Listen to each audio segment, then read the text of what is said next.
بسم اللہ الرحمن الرحیم الحمد للہ کفا وسلام علی عبادہ الذین اصطفیٰ اما بعد قال اللہ تبارک و تعالی فی القرآن المجید والفرقان الحمید اعوذ باللہ من الشیطان الرجیم بسم اللہ الرحمن الرحیم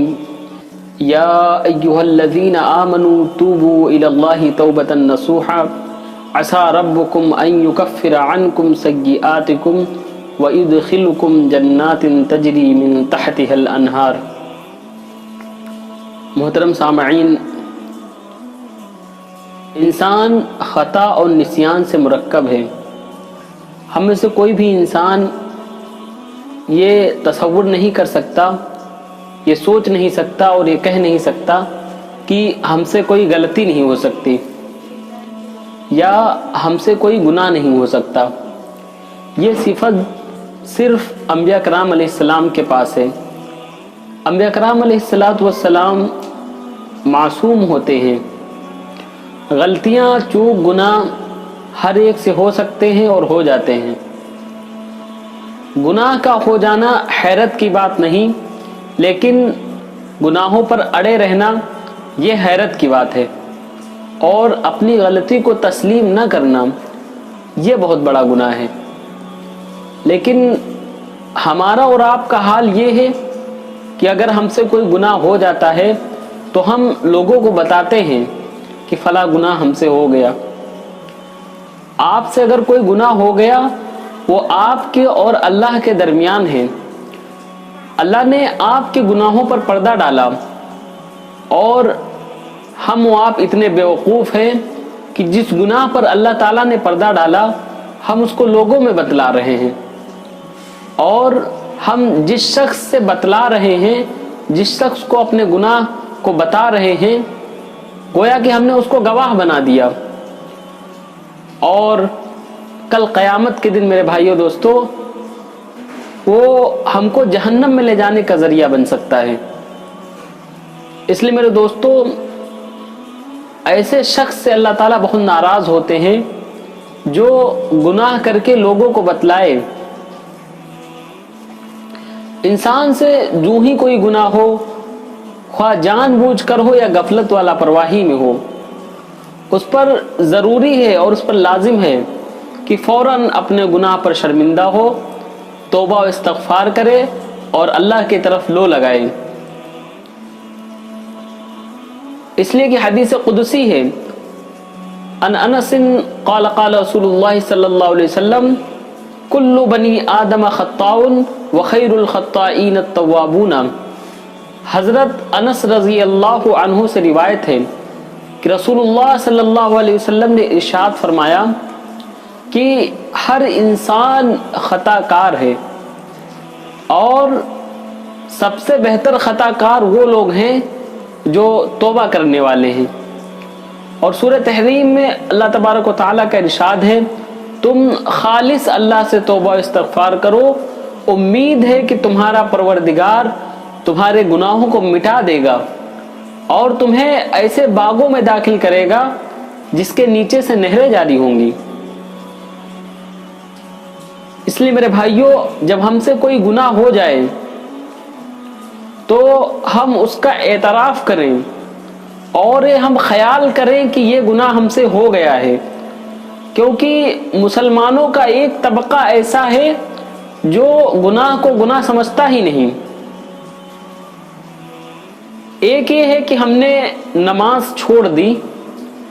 اور میرے دل میں یہ خیال ہے کہ ہم نے اللہ کے حکم کو ترک کر دیا، اللہ کے حکم کو ہم نے چھوڑ دیا، اور ہمیں شرمندگی بھی ہے اپنے اوپر کہ اللہ کا حکم چھوٹ گیا اور ہم سے گناہ ہو گیا، یا ہم نے کسی کے بارے میں کچھ غلط کہہ دیا، یا ہم نے کسی کی غیبت کر دی، لیکن ہمیں خیال ہے کہ ہم یہ گناہ کر رہے ہیں، تو اس کا علاج تو ممکن ہے۔ یہ ایک نہ ایک دن اللہ سے توبہ و استغفار کر لے گا اور اپنے گناہوں سے معافی و تلافی کر لے گا، لیکن وہ طبقہ مسلمانوں کا جو گناہ کو گناہ نہیں سمجھتا، برائی کو برائی نہیں سمجھتا، اس کا علاج کیسے ممکن ہے؟ وہ اپنے گناہوں سے توبہ کیسے کرے گا؟ اس لیے میرے بھائیوں، اگر ہم سے گناہ ہو جائے یا ہم سے کوئی اللہ کا حکم چھوٹ رہا ہے، مثال کے طور پر ہمارے اوپر اور سبھی مسلمانوں پر 5 وقت کی نماز فرض ہے، اور عموماً دیکھا جاتا ہے کہ ہم 4 وقت کی نماز پڑھتے ہیں، اور کچھ لوگ تو ایسے ہیں جو 4 وقت کی بھی نماز نہیں پڑھتے، لیکن ہم یہ سوچ رہے ہیں کہ ہمارے اوپر 5 ٹائم کی نماز فرض ہے، لیکن ہماری فجر کی نماز قضا ہو رہی ہے، لیکن ہمارے دل میں یہ خیال ہے کہ اللہ کا حکم ٹوٹ رہا ہے، تو بھائیوں ہم روئیں اللہ کے سامنے، گڑ گڑائیں، اللہ سے معافی و تلافی کریں، اور اللہ سے روزانہ مانگیں کہ یا اللہ ہمیں فجر کی نماز پڑھنے کی توفیق دے۔ اور میرے بھائیوں، جب ہم رات میں سوئیں تو یہ ہم اپنے دل میں ارادہ کر کے سوئیں، یہ سچا ارادہ دل سے کریں کہ انشاءاللہ فجر کی نماز پڑھیں گے، تو اللہ تبارک و تعالی ایک نہ ایک دن اس کو فجر کی نماز میں کھڑا کر دے گا اور وہ فجر کا پابند بن جائے گا۔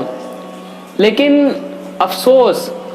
ہمارا حال تو یہ ہے کہ ہم اللہ کے حکموں پر آنا ہی نہیں چاہتے، ہم نبی کے طریقے کے مطابق اپنی زندگی کو لانا ہی نہیں چاہتے۔ ایک صاحب تھے، ہم نے ان سے کہا کہ آپ فجر کی نماز میں نہیں دکھتے، کہنے لگے کہ فجر میں جب ہم اٹھ جاتے ہیں اس کے بعد ہم کو نیند نہیں آتی، یعنی ہماری نیند خراب ہو جاتی ہے۔ استغفر اللہ۔ میرے بھائیوں، اسی لیے ہماری زندگی میں بے سکونی ہے، ہماری زندگی الجھی ہوئی ہے، ہر انسان پریشان ہے، یہ اللہ سے تعلق کٹ جانے کی وجہ سے ہے۔ میرے بھائیوں، اللہ سچا، اللہ کی کتاب سچی، اور اگر اس سے ہٹ کر اگر کوئی زندگی گزارے گا، خدا کی قسم سکون نہیں مل سکتا، کیونکہ اللہ تبارک و تعالیٰ کا ارشاد ہے الا بذکر اللہ تطمئن القلوب، کہ تمہارے دلوں کا سکون اللہ کے ذکر میں ملے گا۔ وہ کریٹر، وہ اللہ تعالیٰ، ہمارے دلوں کو بنانے والا، تمام انسانوں کو بنانے والا، وہ کیا کہہ رہا ہے کہ تمہارے دلوں کا سکون اللہ کی یاد میں ملے گا، اور ہم ہیں کہ گناہ پہ گناہ کیے جا رہے ہیں۔ میرے بھائیوں، اگر سکون چاہتے ہو تو اللہ کی یاد میں لگ جاؤ، یہی سکون ملے گا، یہی اطمینان ملے گا۔ میرے بھائیوں، دھوکے میں نہ پڑو، دھوکے میں نہ پڑو۔ اگر اللہ کے حکم کو چھوڑ کر زندگی گزارنے میں سکون ہوتا، یا عیاشی اور ناچ گانے کے اندر سکون ہوتا، تو جاپان میں کرونا سے جتنے لوگ مرے ہیں اس سے کہیں گنا زیادہ لوگوں نے خودکشی کی ہے۔ یہ اللہ کے حکم کو چھوڑ جانے کا نتیجہ ہے، یہ اللہ کے حکم پہ نہ آنے کا نتیجہ ہے۔ میرے بھائیوں، ہم سب کو ایک نہ ایک دن یہ دنیا چھوڑ کر جانا ہے۔ آپ صلی اللہ علیہ وسلم نے فرمایا کہ سمجھدار انسان اور عقل مند انسان وہی ہے جو مرنے سے پہلے پہلے موت کی تیاری کر لے، اور موت کا وقت کوئی مقرر نہیں، اس لیے ہم اور آپ آج ہی سے موت کی تیاری کریں، اور ہمیشہ ہمیشہ کی جو زندگی ہے اس کو بنانے میں لگ جائیں، کیونکہ یہ زندگی چند دن میں ختم ہو جائے گی، لیکن آخرت کی زندگی میرے بھائیوں کبھی ختم ہونے والی نہیں۔ وہاں صرف ہمارے ساتھ ہمارے اعمال ہی جائیں گے، اور ساری کی ساری چیزیں یہیں چھوٹ جائیں گی۔ آپ صلی اللہ علیہ وسلم نے فرمایا کہ قبر کو مٹی کا ڈھیر نہ سمجھو، یہ جنت کے باغوں میں سے ایک باغ ہے، یا جہنم کے گڑھوں میں سے ایک گڑھا ہے۔ لیکن دوستو، قبر بظاہر کچھ نہیں ہے، ہمارے اعمال ہی اس کو طے کرتے ہیں کہ ہم اس کو جنت کا باغ بنا لیں یا دوزخ کا گڑھا بنا لیں۔ ہر انسان جنت کا باغ بنانا چاہے گا، لیکن صرف چاہنے سے کچھ نہیں ہوگا،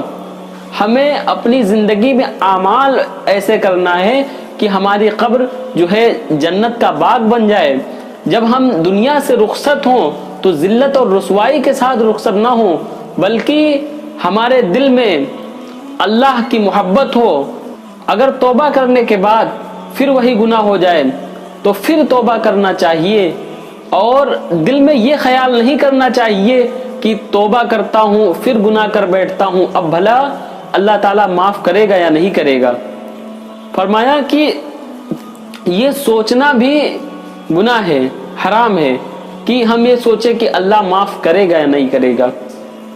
اللہ تعالیٰ ہر بار معاف کر دے گا، کیونکہ اللہ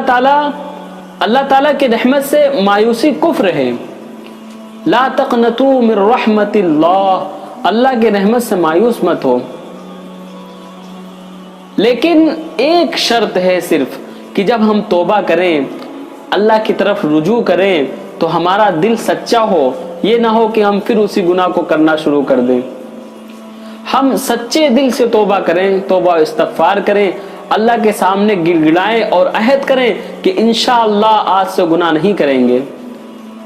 سچی توبہ کرنا چاہیے تو ہم کو اعمال پر آنا آسان ہو جائے گا۔ اور میرے بھائیوں، لیکن خدا نہ خواستہ نفس کے بہکاوے میں آ کر پھر اگر گناہ ہو جائے تو چپ نہ بیٹھے، پھر توبہ استغفار کرے، اور جب ایسا ہو تب توبہ استغفار کرے۔ اللہ غفور الرحیم ہے، اللہ ہمارے اور آپ کے گناہوں کو بخش دے گا اور بار بار بخشے گا، اور اللہ تعالیٰ خوش بھی ہوگا کہ ہمارے بندے ہم سے امید رکھتے ہیں، ہم سے بخشش کی امید رکھتے ہیں کہ کوئی پروردگار ہے جو ہمارے گناہوں کو مٹا دے گا۔ میرے بھائیوں، تو ہم سب مل کر یہ توبہ استغفار کریں اور یہ عہد کریں آج سے انشاءاللہ کہ گناہ نہیں کریں گے۔ سچے دل سے عہد کریں، سچے دل سے ہم کو توبہ استغفار کرنا ہے۔ اللہ تعالی ہم سب کو عمل کی توفیق عطا فرمائے۔